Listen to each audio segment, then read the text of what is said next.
સોનગઢ તાલુકાના જીનવાડા ગામે દેવલી માળી માતાજી મંદિર ખાતે ભવ્ય હિન્દુ સંમેલન યોજાયું હતું. સોનગઢ તાલુકાના જીનવાડા ગામે આવેલી દેવલી માળી માતાજીના મંદિર પરિસરમાં ભવ્ય હિન્દુ સંમેલનનું આયોજન કરવામાં આવ્યું હતું.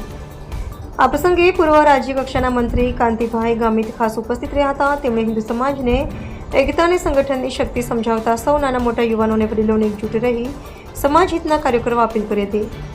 કાર્યક્રમમાં છોટાઉદેપુરના ગુરુજી, સાધુ સંતો અને મહંતો મોટી સંખ્યામાં હાજર રહ્યા હતા. આ સંમેલનમાં 4000થી વધુ સ્વયંસેવકો હાજર રહ્યા હતા, જે કાર્યક્રમની ભવ્યતા દર્શાવે છે.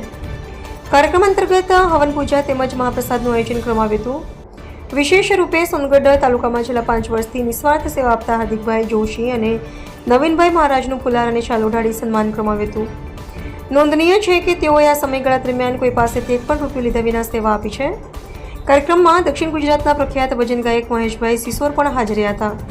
તેમના ભજન સાંભળવા માટે લોકો દૂર દૂરથી ઉપસ્થિત રહ્યા હતા. મહેશભાઈ હિન્દુત્વ માટે નિસ્વાર્થ ભાવથી કામ કરી રહ્યા છે અને તેમની ટીમ પણ ઢોલક, ઓર્ગન અને મંજીરા સાથે સુંદર સંગીતમય સેવા આપે છે.